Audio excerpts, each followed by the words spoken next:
Hello and welcome to the Hoop Bets Podcast. It's Mike Klinzing here with my co-host Jason Sunkel tonight, and we have a James Harden trade. Congratulations to the LA Clippers! What a coup to get one of the most clutch performers in NBA history.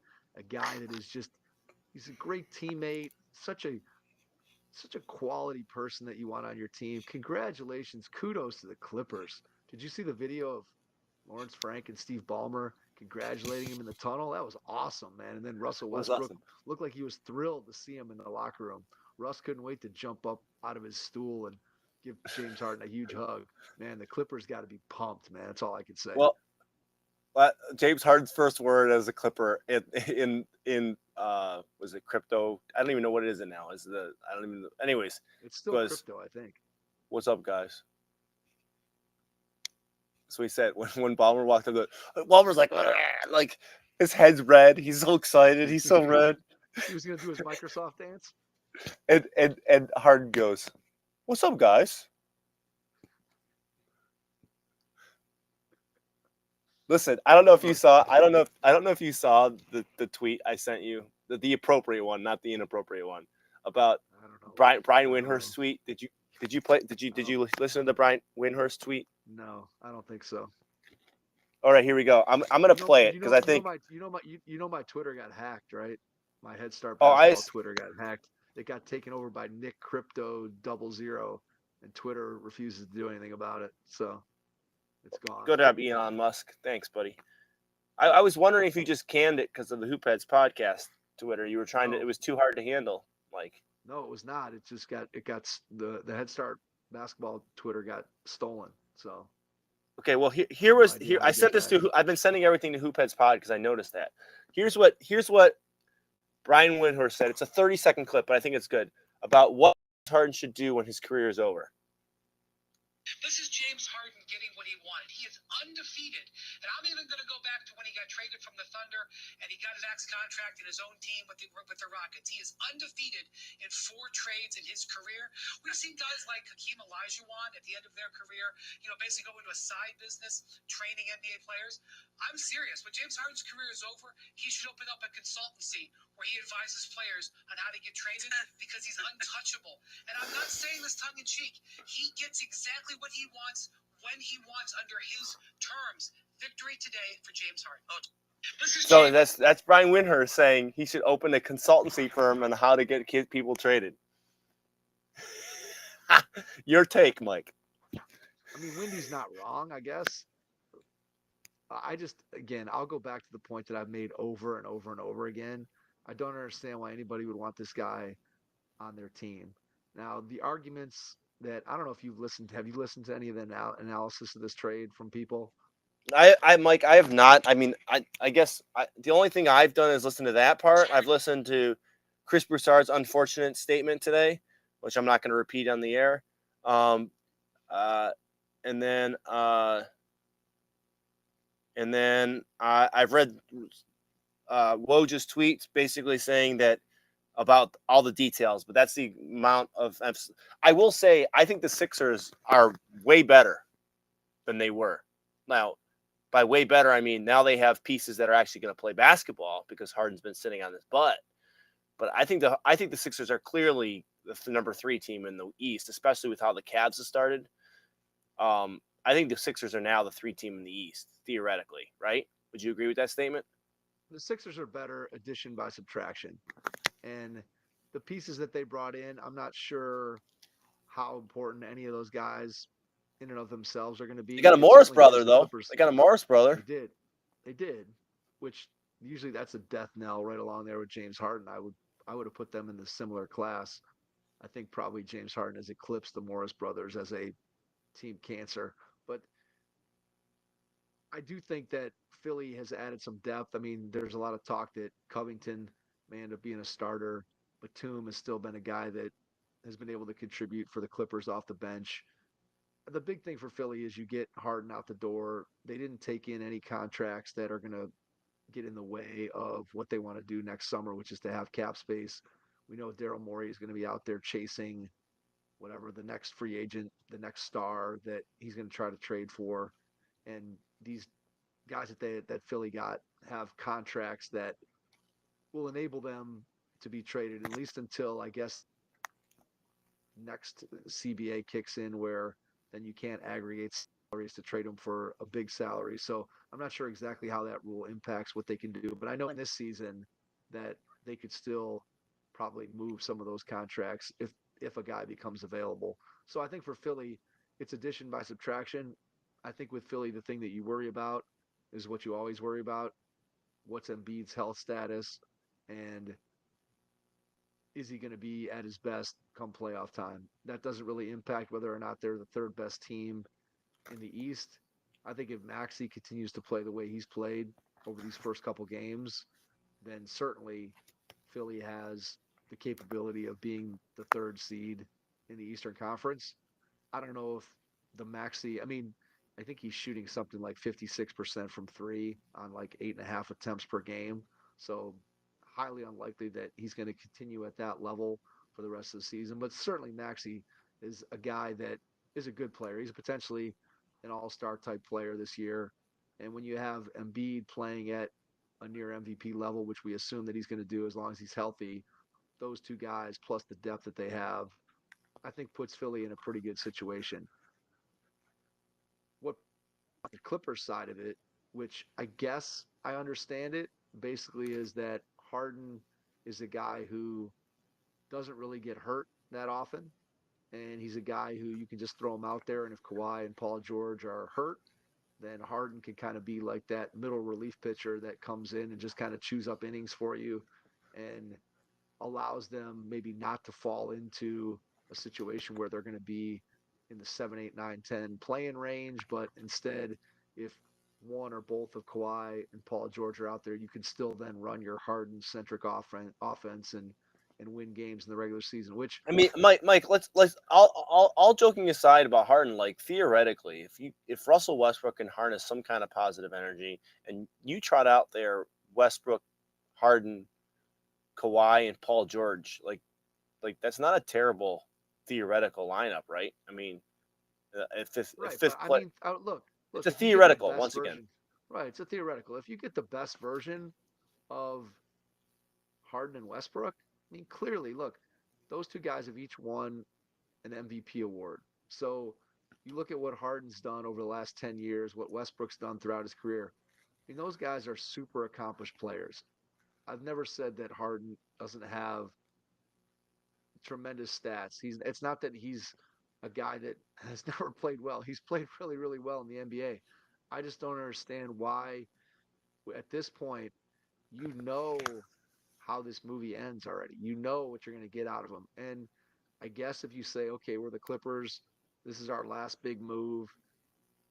We're going to try to get this thing done with Paul George and Kawhi Leonard. And if Kawhi Leonard and Paul George are not healthy, then It's it not going to doesn't matter really anyway. matter. Right. It doesn't matter whether you have James Harden or you don't have James Harden. And if Kawhi and Paul George are healthy, then you're obviously at that point you're not relying on James Harden to do anything. If James Harden wants to have the ball or he wants to shoot 2 for 11, it's not going to be necessarily as relevant if you have Kawhi Leonard operating at full Kawhi Leonard. That requires you then to, if you believe in this Clippers team, that requires you to believe that those two guys are going to remain healthy at the same time, and that same time being between April and June of 2024. The odds of that happening are very, very low. So if I'm the Clippers, I don't do this simply because I'm waiting for this iteration of these two guys. As of this point, right, they're both eligible for extensions. Neither one of them has, whether it's been offered an extension or signed an extension, those two things haven't happened. Now the Clippers have a new arena coming. Is it next season or the season after? I can't I think remember it's the when that season season's after. I coming think it's the on. season after. I think it's the season Okay, after. But. so at some point, does it matter? Like, there's so much talk about they need to have Kawhi Leonard and Paul George. They got to have star power. I mean, 2 years from now, where are those two guys? I mean, where are they right now? I mean, I know when they play, they're very, very good, but Well, are they've they going to played every last game, haven't they? Yeah, So to far. this point, I think. Right. But the track record would tell you that that's not going to happen. And 2 years from now, you would have to guess, if you can extrapolate out what they've done in the 4 years that they've been in LA to this point, extrapolate that out another 2 years. Hard to believe that those two guys are going to be these healthy marquee guys are going to play 75 games in your new building. It just, I don't know.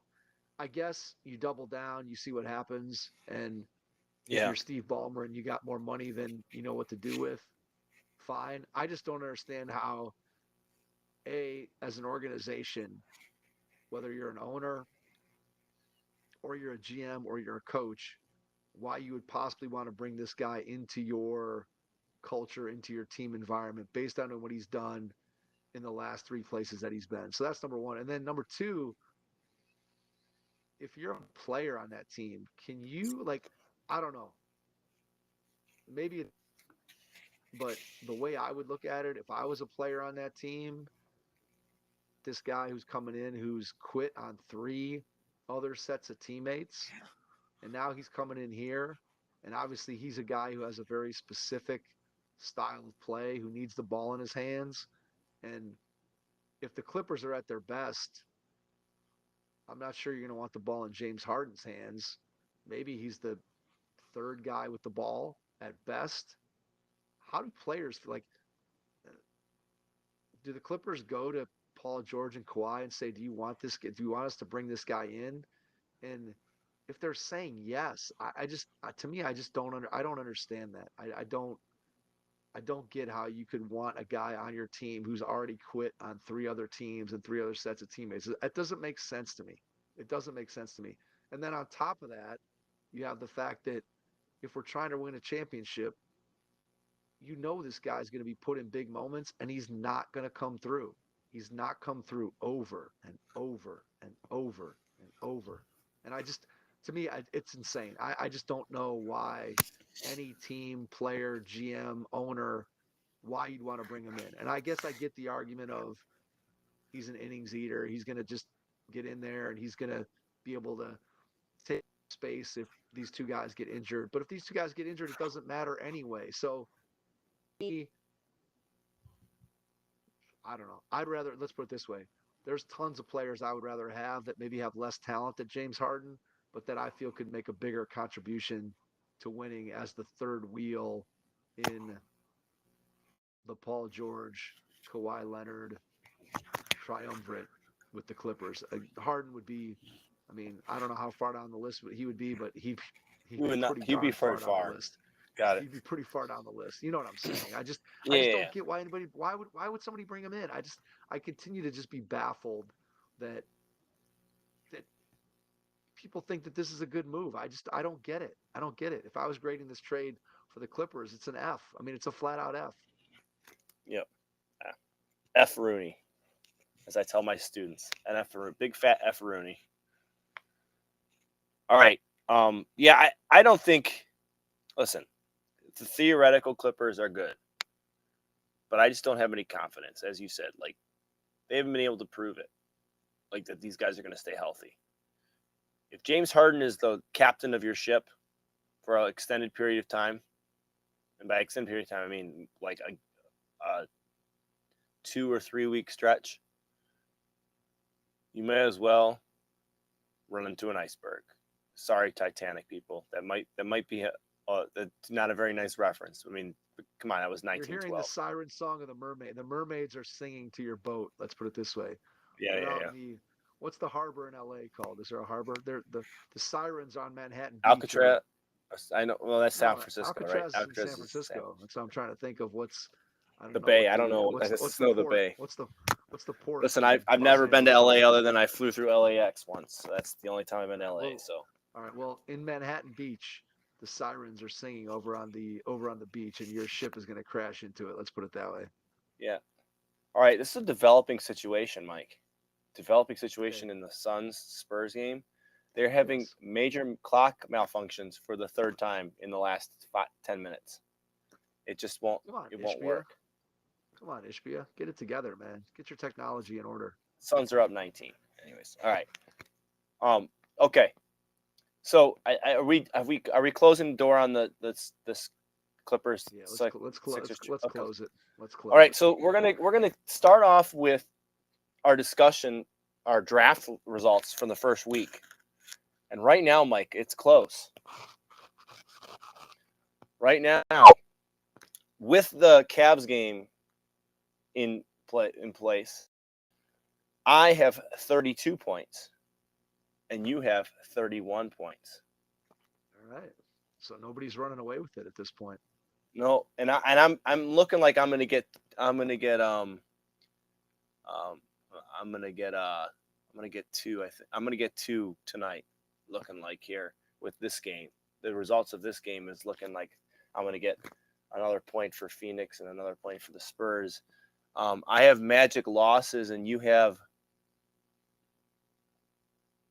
Clippers wins, and right now the Magics are winning and the Clippers are losing that game. So neither of us might get a point on that one. We either both win or we both lose on that one. So Yeah. So so right now that's where we stand, 32-31.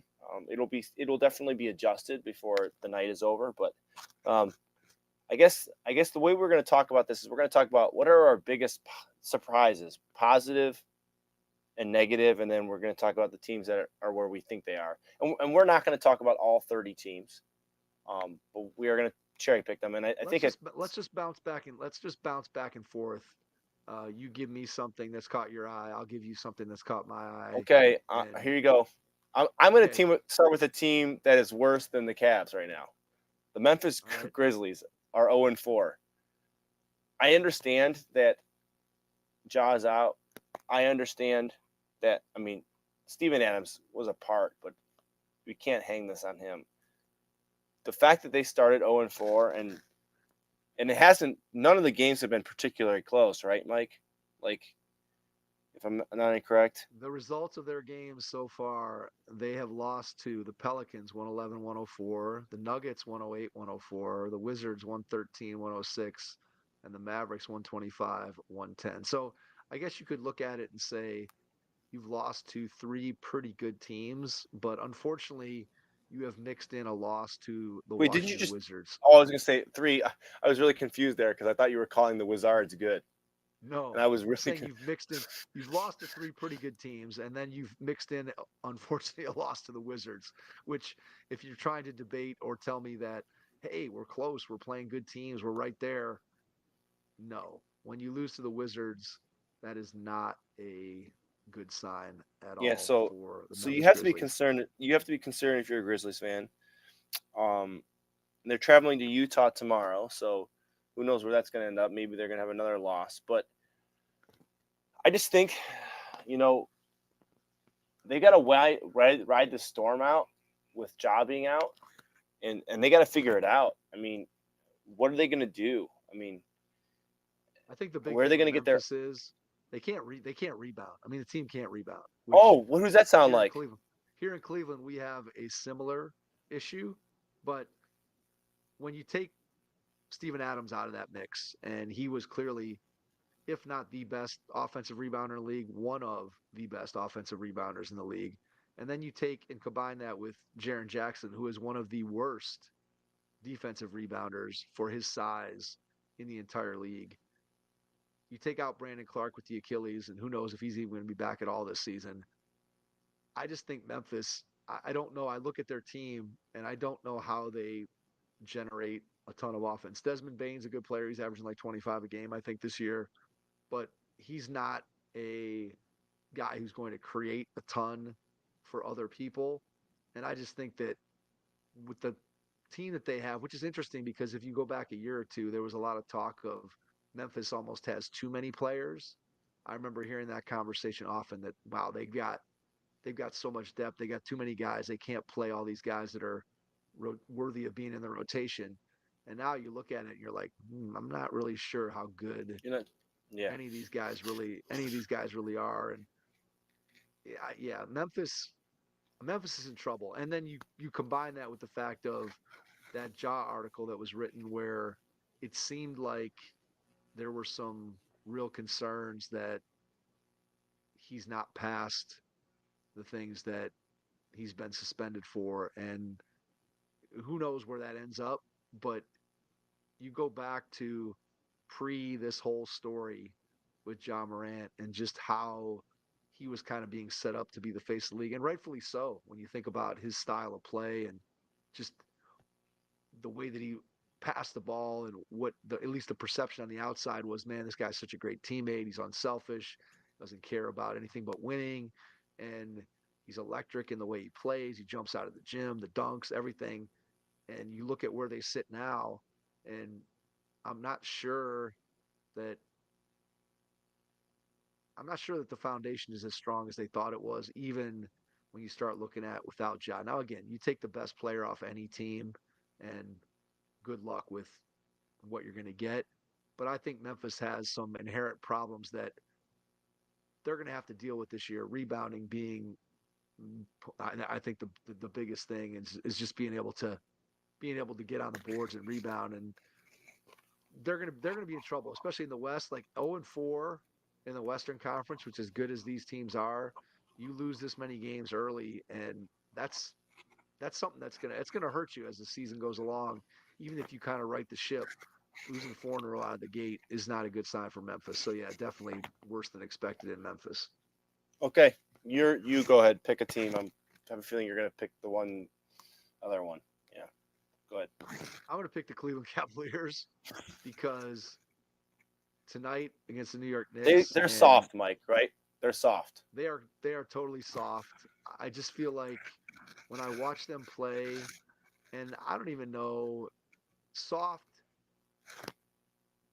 I just feel like they're not physical, and I don't know if it's that they just can't match. Like you just watch Randall and Brunson just push them around, and Josh Hart is rebounding. And Lucky for you, Mike, you get to watch that again tomorrow night.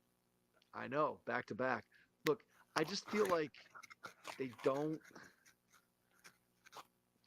have the level of physicality and toughness that they're going to need to be able to beat the best teams.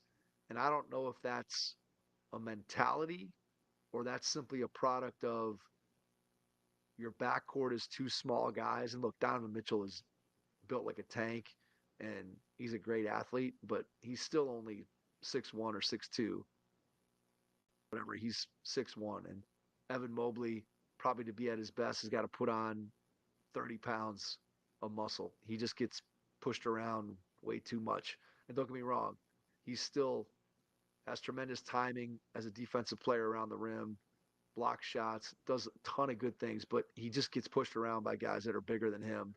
And when he's going to be the center, which maybe when the Cavs get to their peak, maybe he has to be the center. But he at this point, and even when you bring back Jared Allen, you look at how Jared Allen got thrown around in the playoffs by Mitchell Robinson and Randall on the glass.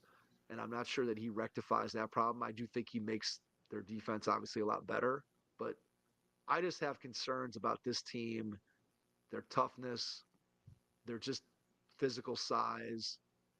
And I have long-term questions about can the small backcourt and the combination of in the front court who can't or won't shoot the ball. I just don't know how viable it is. Like Mobley's shown no indication at all that he's going to shoot threes this year, right? I mean, you haven't seen any. I don't know what is. I'd have to pull up his stats to see if he's taken any, but he's not taking a high volume. I can tell you that. Yeah. If I'm being honest, I've really hardly watched any Cavs basketball. I did not watch it all tonight.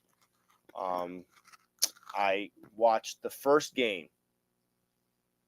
That was really like bits and pieces of the first game. That's a highlight of the season, and they almost lost. Well, and yeah, and it's the only game they've had everyone except for Jared Allen, right? Like right. Garland hasn't played since that first game. Like that's the other thing that concerns me, that we're season off and everyone's getting hurt. Like the one guy I follow Waz or Wob or Worldwide Wob. He tweeted out like the like he twists out like a league pass ranking and he gives the game a ranking or whatnot. And his description for the Cavs Knicks game was whole Cavs team questionable. Here you go. I mean, look, like that's concerning. That's concerning. Yeah. So Evan Mobley so far has taken 1 3 and he's made it. I don't know I if thought he he took one looked tonight. based on his stats the other night. I know they lost. Not the last game, not tonight. The last game. I mean, he had a pretty good game that game, right? Like he had a Right, he had 33 and 14. And so that leads to another question, right? Which is Evan Mobley's now in his third year. And in a guy's third year, the expectation is that he's going to have made some type of a leap or added something to his game, what he does. And when I watch Mobley, I don't see what he's added to his game. Like, I don't see a strong game in the post. I obviously don't see him shooting threes. I still feel like he gets the ball poked away way more than he should when he's putting it on the floor. And yet the other night, he goes for 33 and 14 when he's playing in a game without Mitchell and without Garland, where he has to be more of the focal point and he has to do more things. And so part of you wonders with those two guards, who are both guys that are better with the ball in their hands than they are without it, although they can both play off the ball. But clearly, you want possessions to go through those two guys. But then the question becomes, are you delaying the maturity and progress that Evan Mobley could theoretically be making if he was more of a focal point yeah. of the offense? Now, maybe you'd have to live with more mistakes, but it feels like, okay, if those guys are out and he has a 33 and 14 in him, that maybe they're just not giving him enough opportunities to be able to do things. Conversely, you lose that game to the Indiana Pacers, and where are the Cavaliers if you have neither of the two guards or one of the two guards, or what do you do? I just, from a long-term team building standpoint, I'm just not sure that the four core guys that they have make sense as a quartet, simply because of sort of the redundancy that they have, and also the lack of, in the backcourt, I think the lack of size, and then in the front court, the lack of shooting. I just don't know if those four guys are a tremendous mix, especially when you start talking about playoff basketball where teams can pick out the things that your team doesn't do well and find your weaknesses. And I feel like it just opens up the Cavs to really be attacked in a lot of different areas. And I don't know.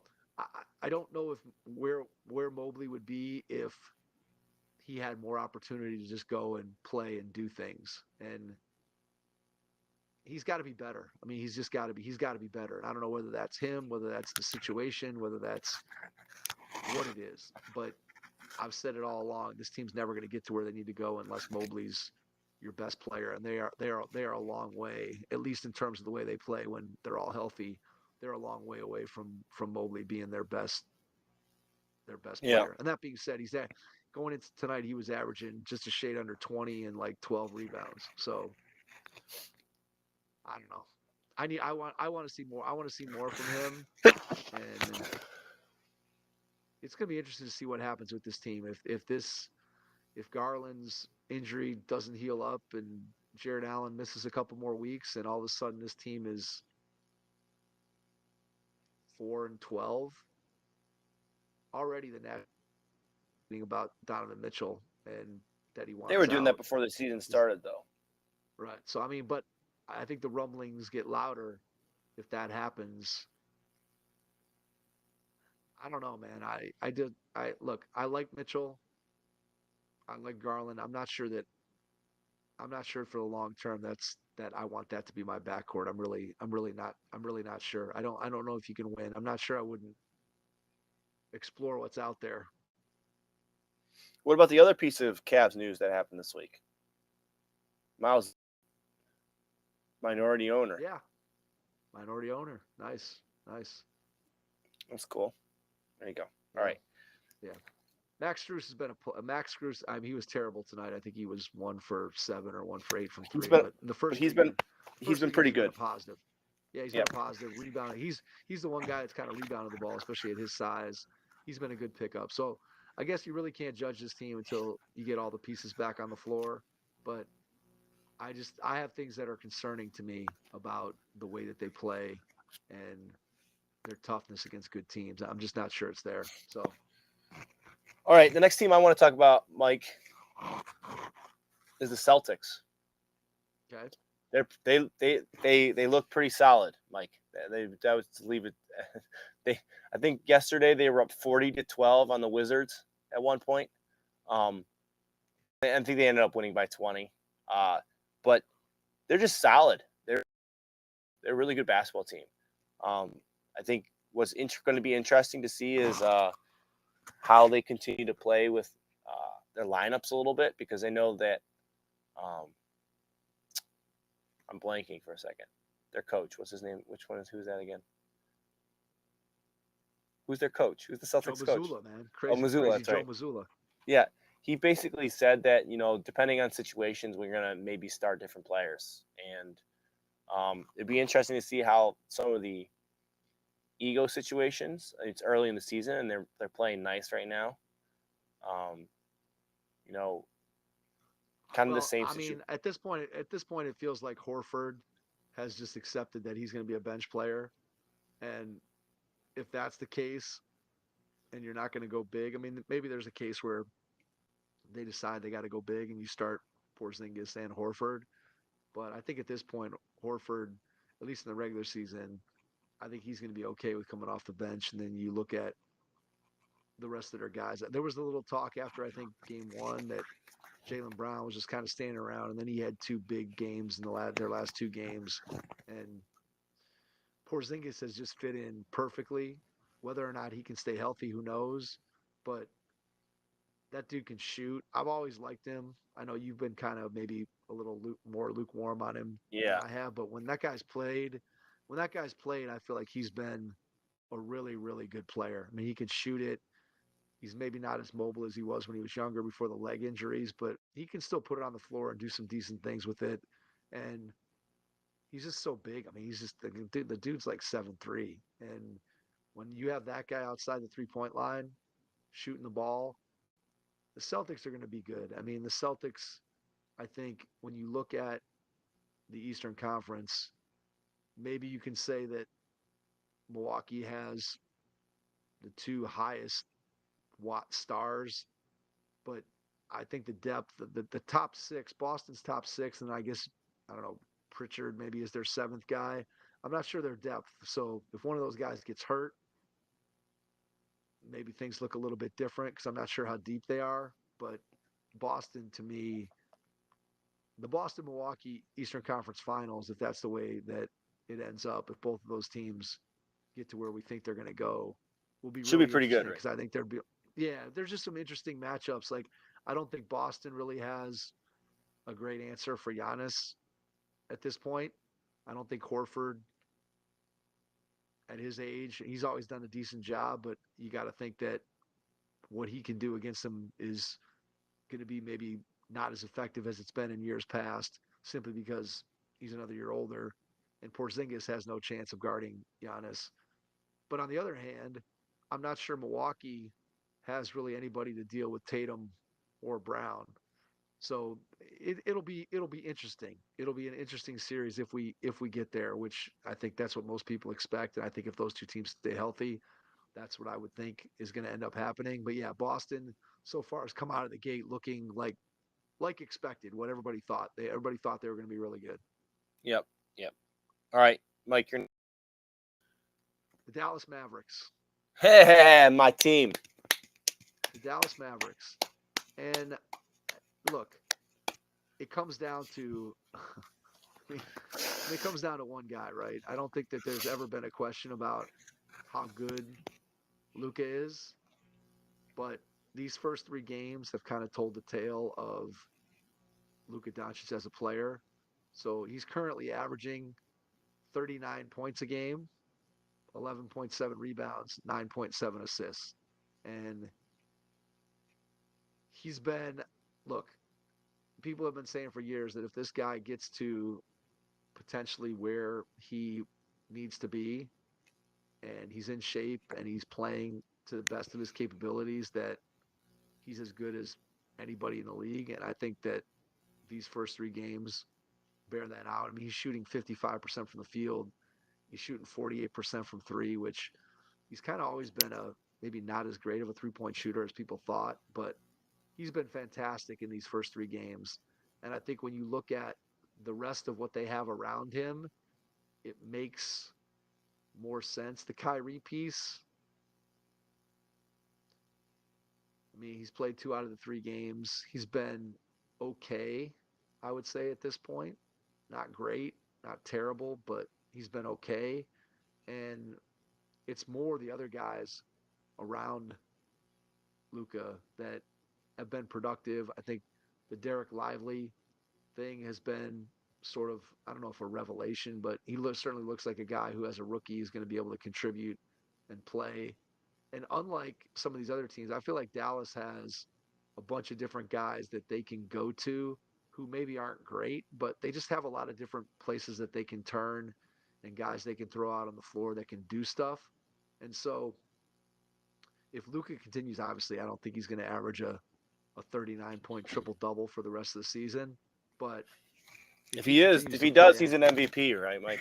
yeah, I would say there's a good chance. I would say there's a very good chance that if he averages 39 points, 12 rebounds, and just under 10 assists, that yeah, I think he's probably got a good chance. Although Jokic might have something to say with that, with his start as well. But yeah, Luka, he's just been off the charts, and I don't think anybody necessarily felt like Dallas was going to get out of the gate like this.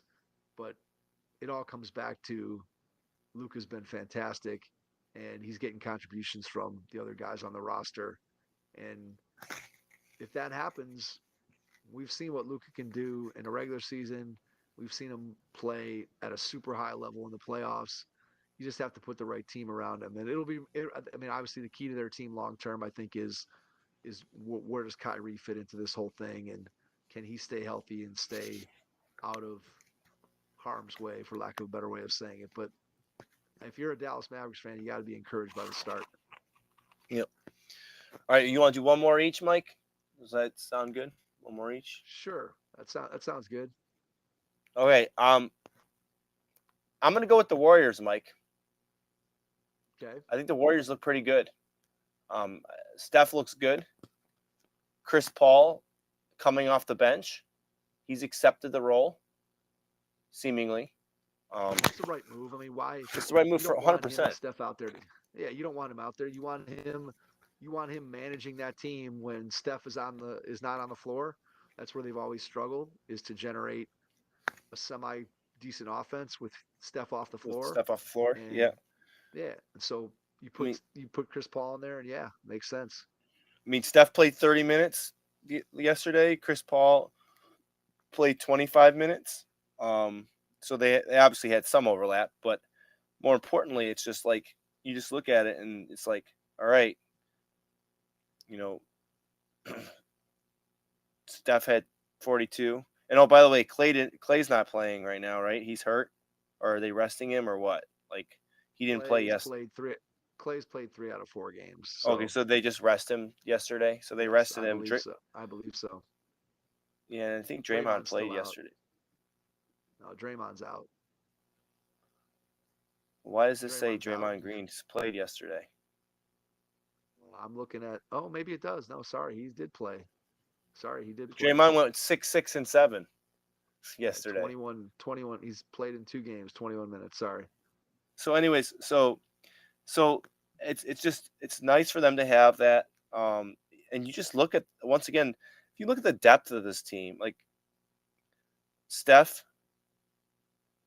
Clay when he's playing, Draymond, Wiggins, Looney's a solid center. Okay, and you got Chris Paul, Gary Payton Jr., who's a great defender, and like even Moses Moody and Dario Saric, like they're all NBA players, Mike. They're not like Kuminga. I mean, Kuminga's the guy, right? I mean, Kuminga's the guy that if he can give them, and he's injured too, right? He's injured too, right? Because he didn't play. He got hurt.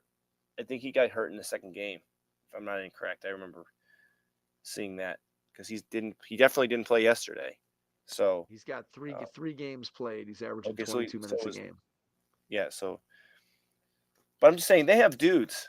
They have dudes who can play basketball, and it's not just the top. It's not the three best players. Like they're at least eight or nine players that they can put out there. And some guy I don't even know this guy Pudiminski. Who's that guy? Have you ever heard of that guy before? That was their number one. That's their number one draft pick, right? I believe. Well, he scored. He had 20 minutes yesterday. That's Just the trotting him dude out there for that he was there. He was their number one. He was their number one pick. Kaminga's Right. day to day with the knee. Kaminga's day to day with the knee injury, and same thing with Clay, day to day. Yeah. So So listen, the Warriors. I just once again I feel good about them. I feel good. I feel like they are capable, and they're deep. Now, are they deep enough to truly contend in the West? I don't know. But listen, I said it all season last season. I'm going to continue to say it. You can't count the Warriors out until they're like eliminated. Like honestly, you just can't count them out until they're out. Like this is probably a terrible thing for me to say. I feel pretty confident that the Cleveland Cavaliers, as currently constructed, are not going to win an NBA championship. Okay, I can't say the same thing about the Warriors. Obviously, they have proven it. They've proven guys. They have guys I feel good about. And as much hatred as I used to have for the Warriors, I don't really have. That's gone away for me. I don't know how you feel, but it's gone away. Like I respect the game. I still have a hard time looking at the Warriors and not visualizing the 4 championship series that we played against them. But like I said, I was a Warriors. I liked Steph before this whole thing happened in terms of just the way he plays. And I think they play basketball the way it's meant to be played, and they share the ball and they move without the ball and they do all the things that you would hope that a team would do. So I guess I don't know if it's completely behind me, but and I don't think I'll ever be rooting for the Warriors, but certainly I have respect for what they've done and what they continue to do. And are they a championship contender? I'll root for the Warriors if they play Boston. I can't root for Boston. That was the worst NBA Finals of the last 30 years. I couldn't root for either team. I probably watched the least amount of NBA Finals that year. I just couldn't. I couldn't stomach watching either team. I probably would root for them over the Sixers too. Honestly, like I can't stand the Sixers. Yeah, I don't blame you for that. It's sad because I was a Philly fan growing up. The Doc and Andrew Toney, and Mo Cheeks, and the whole group. I was a fan of Philly too. I liked Allen Iverson. Yeah. Well, again, yeah, Philly's kind of the process turned us all in a different direction when it came to that. All right, So, your team, Mike. all right. Okay, can I do I still have a couple more I want to talk about, but I'm gonna just lump them all into one. I'm gonna lump them all into one. Go ahead. So the Denver Nuggets, I don't want to spend a whole lot of time with the Denver Nuggets, but the Denver Nuggets are just they are who we thought they were, people. right? Yeah, they are who we thought they were. They are just they look like they have not missed a beat from where they were when they won the finals last year. Jokic just comes out of the gate and just destroying people. You saw the alley-oop he threw to Aaron Gordon, right? Yeah. I mean, that's one of the best plays. That play was seriously, I don't think when you look at it, you watch it, you're like, oh, all right, that's pretty cool. And then when you really think about what was done on both ends of that play, it's just an incredible play. First of all, Jokic gets the ball, and he already obviously knows that he's throwing that pass because he grabs it out of the referee's hand so fast and chucks it. And then to have it go 85 feet in the air and Aaron Gordon to be able to time it and throw it down with one hand, that was just a ridiculous play, and it kind of sums up where the Nuggets are. They just are completely in sync with everything that they're doing. So I think Denver, to me, they're exactly what I expected them to be, and again, they're right where you expect them to be. I think, barring something unforeseen, I don't see how they don't end up at the top of the Western Conference again this season, and with a great shot at repeating and being NBA champions. And then I'll go to the bottom of the Western Conference for my last thing. You expected the Trailblazers bad, although I thought maybe they might be a little bit better Sneaky than good. what people thought. Sneaky good. No, Scoot has not been good. Scoot has not been good. I think he was shooting 7% from three as of, I don't know if that included his stats from the last game, but he has not been good. Brandon Miller's been decent in Charlotte. He's had a couple good games. And then the Houston Rockets have been, I would say, not improved. Let's put it that way. They have not really shown much in the way of anything. Their young guys haven't looked great. Neither one of them, Jabari Smith or Jalen Green, they haven't taken a leap where you're like, oh, these guys finally are going to get it and be productive and be in a functional offense. And Van Vliet and Dylan Brooks, obviously Dylan Brooks made all the memes when Steph was clowning him, but they haven't looked good. Houston has not looked good coming out of the gate either. So Portland and Houston down at the bottom, and Denver at the top. And there's maybe a few other interesting things, but I think that's probably it. Unless you Your have your anything take on else you wanna- Flavor Flav's national anthem. I didn't see that. I'm sure 2 minutes. Flavor. I was at the Flavor Milwaukee Bucks game. Okay. It was 2 minutes and 42 seconds. Is it good or not? I'm gonna have to check it out. Did it rival Marvin Gaye's?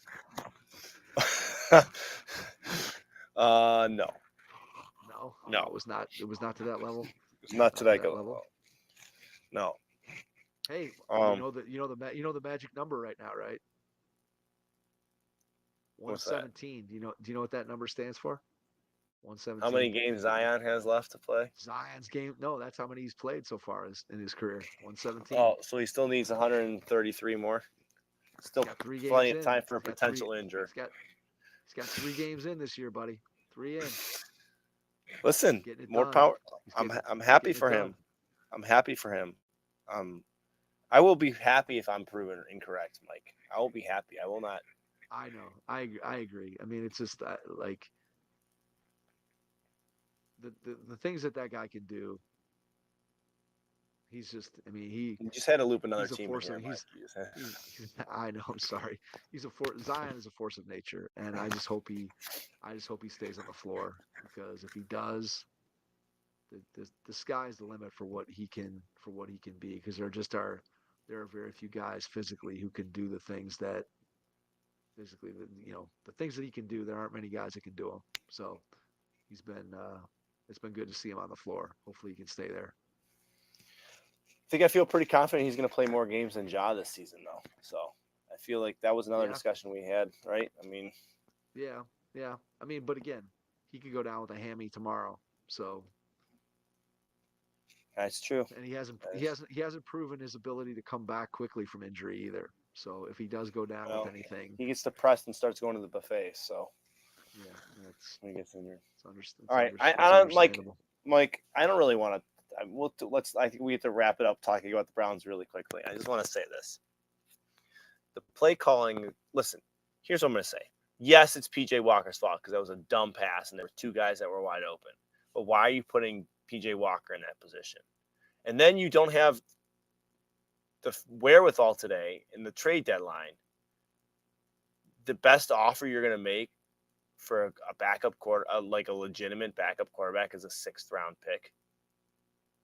Like, I think that was, oh my God, the Commanders probably should have just quarterback. Why wouldn't they get rid of him? For a 6th round pick, but they knew the Browns were in a situation, so they were probably playing hardball a little bit. And the Browns don't have a 5th round pick to give up, so they would have had to go all the way up to a 4th round pick.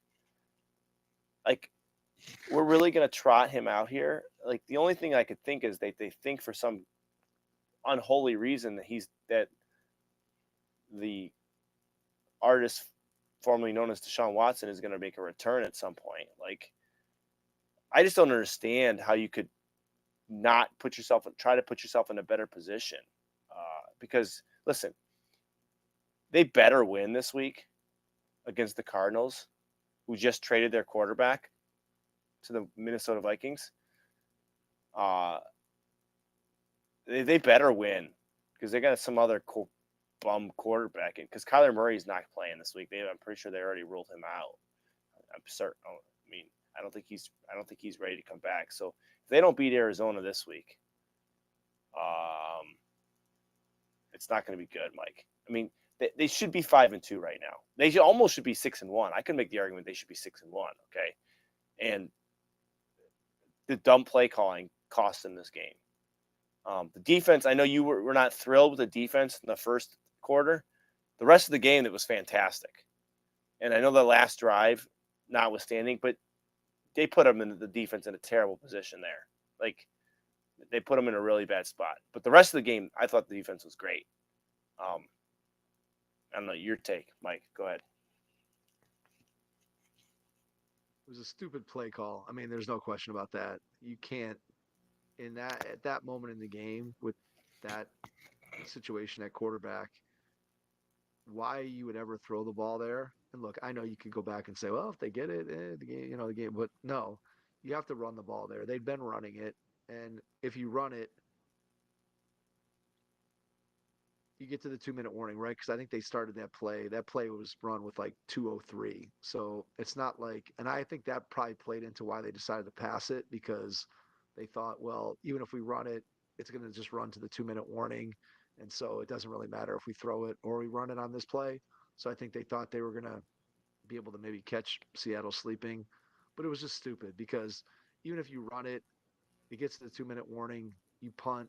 Seattle hadn't done anything against our defense for a quarter and a half, 2 quarters since that first quarter, really. And at that point, they would have had to go 50 or 60 yards just to get a field goal. And instead, you give them a short field and they get a touchdown, and then you have no chance to win the game. So the play calling was stupid. As far as the quarterback situation, whatever. Who knows what the negotiations were behind the scenes to try to get Jacoby Brissett in here. I don't. I mean, yeah, is Jacoby Brissett an upgrade over PJ Walker? Maybe. I mean, I don't know. I'm not huge. Like, I don't love Jacoby Brissett as a guy who's going to win. Mike. Come on, Mike. I don't look. Listen, I don't love Jacoby Brissett. Maybe it goes back to what I've said, which is if you have a historically great defense, you can win with a mediocre quarterback. And through the first couple of weeks, I thought maybe the defense is historically great, but a historically great defense, even when you turn the ball over right there, you just don't let them go down the field and get a touchdown. You just don't. Like, you have to hold that team to a field goal in that situation if you're a great defense. And I think we talked about it a week or two ago where I felt like, man, it's fun to watch the defense. I haven't felt that way the last 2 weeks. I haven't felt like, oh man, they're going to stop them or they're going to get a big sack or whatever. And that's not to say that the defense hasn't been good because it's still been a good defense. But those first 4 weeks, it felt like they were just dominating people and that teams could do nothing with them. And I feel like the last 2 weeks, that hasn't been the case. So if you don't have a historically great defense, then you do need a little bit better quarterback play than just mediocre quarterback play. And that's not to say PJ Walker is going to provide it because he's not. I don't think Deshaun Watson's going to provide it. I have no idea what to make of this whole Deshaun Watson situation. It feels like he's completely detached from the team in terms of there's nobody. What's more scheming around detached, him He's from the not team or his shoulder? I don't know. I mean, I don't get it. I don't understand what's happening. It doesn't seem like anyone on the team on the sideline is even talking to him. It doesn't seem like, and again, they can pick and choose when they show him on the screen, but he doesn't seem like a dude who's living and dying with what's going on out on the field, who's totally bought in, which you would expect if you were the starting quarterback and it was your team, that you would be completely bought in, even if you couldn't play in that particular game because you knew you'd be coming back and that it was your team and these are your guys. And I just don't get a sense of that when I watch and what I see from Deshaun Watson and what you hear from the team and the coaching staff and the front office and anything that is being said, it's a weird situation. And they gave the Yeah. guy a lot of money. You can't go back and change that. I don't think that the logic behind it, I mean, obviously his legal situation and all that stuff aside, I don't think the logic behind it was wrong in the moment because I don't think Baker Mayfield is a winning quarterback either. So getting Baker out the door didn't bother me in the least, as anybody who's listened to this knows. As far as the Watson thing goes, look, if you brought in the Deshaun Watson who played for the Houston Texans and that was the guy we were getting, then if you put all the other stuff aside, that guy playing at that level probably is worth the 230 million. The guy that showed up here that is playing football for the Cleveland Browns looks nothing like that guy. We have not seen even an inkling of that player since he's been here in Cleveland for whatever reason, whether it's physical, whether it's just the fact that he didn't play for a couple of years, whether it's the mental fatigue of dealing with all the stuff that he's put himself into.